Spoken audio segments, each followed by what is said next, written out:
السلام علیکم ورحمۃ اللہ وبرکاتہ۔ میرے محترم بزرگوں، دوستوں، عزیز سامعین اور میری ماؤں بہنوں، آج ہم ایسی عظیم ہستی کا ایمان افروز واقعہ سننے جا رہے ہیں جنہوں نے محبت رسول صلی اللہ علیہ وسلم، وفاداری اور قربانی کی ایسی مثال قائم کی کہ تاریخ آج بھی ان کے ذکر سے روشن ہے۔ یہ واقعہ ہمیں یہ سبق دیتا ہے کہ سچی محبت صرف دعووں سے نہیں بلکہ عمل، وفاداری اور جانثاری سے ثابت ہوتی ہے۔ آئیے محبت اور وفا کے پیکر حضرت زید رضی اللہ تعالی عنہ کے اس ناقابل فراموش اور حیرت انگیز واقعوں کو سنتے ہیں اور اپنے دلوں کو ایمان کی روشنی سے منور کرتے ہیں۔ انسان کی اپنی زندگی میں بعض واقعات ایسے آتے ہیں جن کو انسان بھولے بھی تو نہیں بھلا سکتا، لیکن اللہ کے مخصوص بندوں کے کچھ واقعات ایسے ہوتے ہیں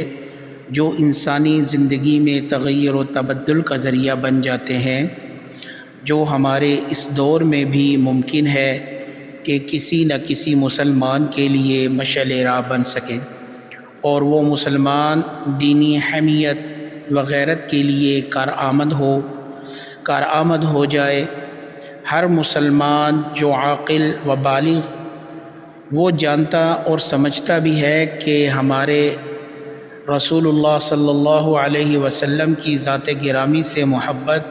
اور آپ صلی اللہ علیہ وسلم سے تعلق نہ صرف ضروری بلکہ ایمان ہے۔ بخاری اور مسلم میں ایک حدیث متفقن علیہ کوٹ کی گئی ہے جس میں حضور علیہ السلام نے فرمایا،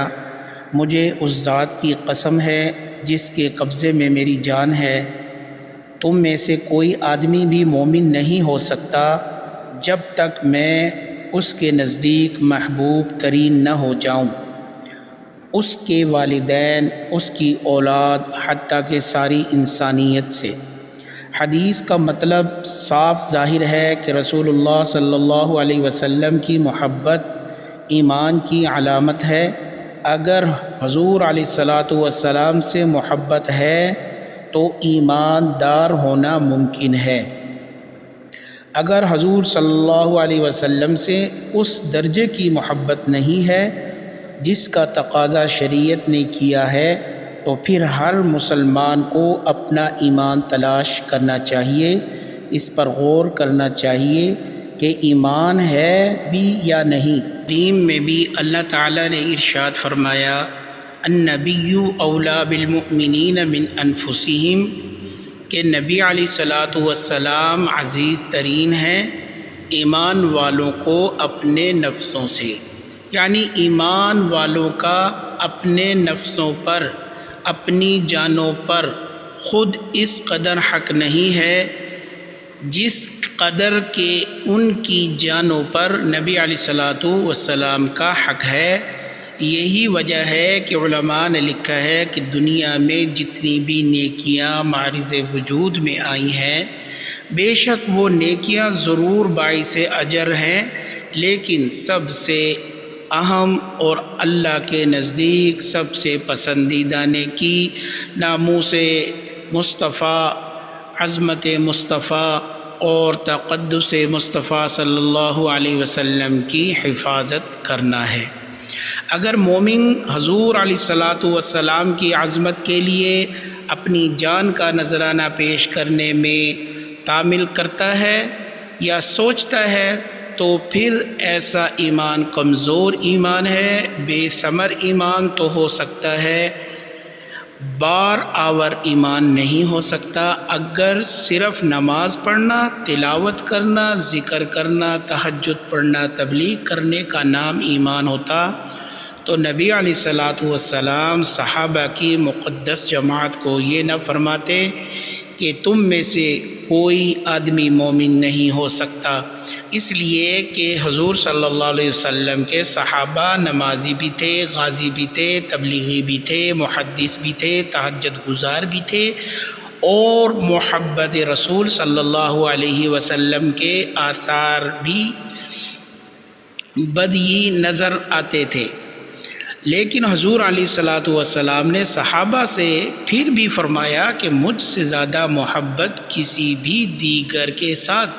ایمان کی علامت نہیں بن سکتی۔ اس حدیث پر غور کرنے سے معلوم ہوا کہ حضور صلی اللہ علیہ وسلم سے محبت دین کی بنیاد ہے، اور پھر جب بنیاد ہے تو پھر لفظ محبت پر غور کیا گیا، ریسرچ کی گئی تو بات سامنے آئی کہ محبت جہاں بھی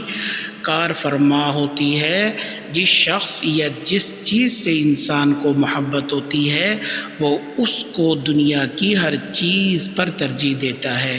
اور عملی طور پر ایسا مظاہرہ کرتا ہے کہ لوگ محسوس کرتے ہیں کہ اس کو فلاں سے محبت ہے، کیونکہ وہ اس کی ذات کو دنیا کی ہر چیز پر ترجیح دے رہا ہوتا ہے۔ حضور علیہ الصلاۃ والسلام بھی محبت نے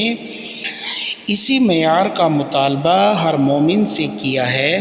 اور فرمایا کہ اے ایمان والو، ایمان لانا ہے تو میری ذات کو، میرے تقدس کو، میرے ناموس کو دنیا کی ہر چیز پر ترجیح دینا ہوگی۔ بصورت دیگر فکر و دانش کی ضرورت ہے کہ اب میں اسی سلسلے میں ناقابل فراموش واقعے کا ذکر کرتا ہوں جو خود میرے اور آپ کے آقا حضور علیہ الصلاۃ والسلام کی ذات ہی سے منسوب ہے۔ تو انشاءاللہ موقع ملا تو حضرت زید رضی اللہ تعالیٰ عنہ کا دوسرا واقعہ بھی بیان کروں گا۔ اللہ تعالی ہم سب کو عمل کی توفیق عطا فرمائے۔ میرے عزیز دوستو، حضرت زید رضی اللہ تعالیٰ عنہ کا یہ واقعہ ہمیں یہ پیغام دیتا ہے کہ جس دل میں سچی محبت رسول اللہ صلی اللہ علیہ وسلم آ جائے وہ ہر قربانی دینے کے لیے تیار ہو جاتا ہے۔ آج ہمیں بھی اپنے کردار، اپنے اخلاق اور اپنی زندگی کو صحابہ اکرام رضی اللہ تعالی عنہم اجمعین کی محبت، وفاداری کے مطابق بنانے کی ضرورت ہے۔ اللہ تعالی ہمیں صحابہ اکرام کی سچی محبت عطا فرمائے، ان کے نقش قدم پر چلنے کی توفیق نصیب فرمائے۔ آمین یا رب العالمین۔ وآخر دعوانا ان الحمد للہ رب العالمین۔